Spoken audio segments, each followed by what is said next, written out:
the Max X. Look at this. This is going to be kind of a, redo video, kind of a couple months later video.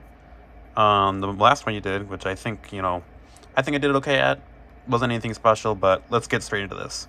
Right off the bat, I gotta say, after months of use, this thing really has, solidified itself as like my primary reel.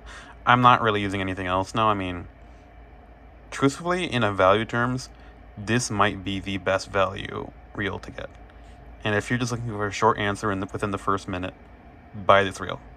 Seriously, go out to your local, retailer, Shields, Fleet Farm. I mean, honestly, anywhere, just try it. I mean, if you hate it, you can return it. But I seriously cannot lie that this thing is awesome. And I mean, I can just go on all day, saying how great it is. But we'll get into the tech specs. Everything off the top of my head I can remember, just based off of what I've seen. I know, for the drag at least, about 12 pounds of maximum stopping power. I mean, you get a smooth, adjustable star drag. I believe it's a little thicker. These little barbs are a little thicker than the old Black Max, or I meant to say thinner. These handles are brand new. If you're using a Generation 1 Black Max, they were the little stubby black handles, but if you're using the new Gen 3 size, the larger Black Max, not the Max X, you got the shorter handles, or it was a shorter length arm with the big beefy brand new like Revo style handles, which I gotta say, again, these are amazing. I mean, I have small hands. Generally, I don't like big handles, but these are perfect. And they're this kind of neat little rubberized, I guess not rubber, but not rubber kind of feel. And, they stay glossy, which I kind of like. They stay super grippy. I mean, you can probably hear that. Maybe not. I don't know. And this part of the reel I've just never had an issue with. I mean, it cranks, perfectly well. And speaking of cranking, I mean, I think the gear ratio is even labeled on here. There it is, 6:4 to 1. And, I mean, it's a 6:4 to 1 with a 26-inch per turn retrieve. I mean, it's the perfect middle ground. I mean, a 6:2 to 1 with like a 20-inch, I mean, I'd say, I'd like it a little faster, but this is great. I mean, it's a great, speed for a beginner.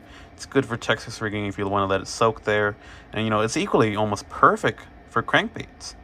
I mean, this year I've been using a lot of crankbaits. I mean, we'll just take this little guy right here. I mean, this is not one I'm using very often, but it's an old Rapala little shad wrap jointed. And this is great. I mean, you can get it, you can slow it down, but not feel like you're crawling at a slow pace.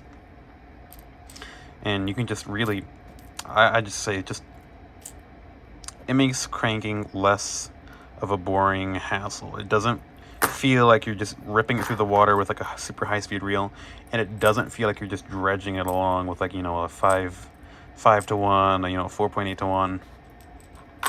Makes things a lot better. 2, the spool. It's redesigned and a lot lighter, and I've very much noticed this when casting. I don't need to have my brakes as high. I can honestly just turn them off half the time, or have them very close to off and just not get a backlash. And I mean, we can just open up this internal braking. Actually, wait. If it wants to work with me today, we're going to try to do this. Some days it does work and some days it doesn't, which isn't helping today. Oh, there we go. Grab the spool and here you are. Get your standard, Magtrax, like braking discs. The tried and true, they work. I mean, you get, I think, 20 different settings, I believe. Max to min, perfect. There's nothing, wrong with it. They're not internally adjustable. They're not like, 20 million different adjustable, positions. It's just 20, I think 20 or 15, so clicking settings and you're good. You're good to go. And equally on the same side of braking, you got your, cast control knob. Buttery smooth and plenty of ample tension. I mean, you're not going to be worrying about, not being able to fine-tune this.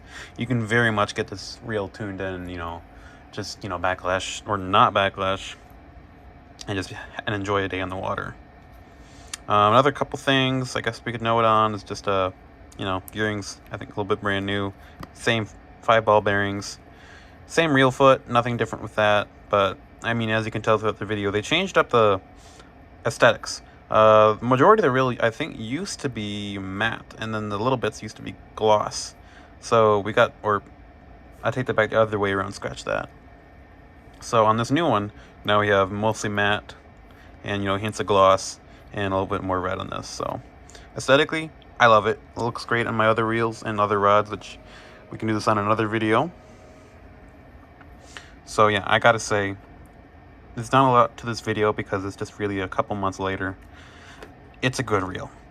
I really can't say there's anything wrong with this. I haven't ran into a single issue. I haven't ran into a single recoverable backlash. I haven't ran into like any grinding or any weird like gearing sounds. It's held up amazingly over these past couple of months. And I mean, it's half the reason I kind of have 3 of them now, albeit that's a whole story I can explain into another video. But this is my primary reel. This is the one I go to every single day for cranking, Texas rigging, jigging, spinner baiting, everything. It is simply amazing, and if you want to go buy one, you will not be disappointed. And even if you are, I mean, that's okay. Sometimes some things aren't just meant for somebody, and that's okay.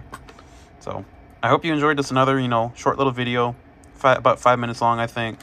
So I hope everyone has a great day, and we'll see you around soon.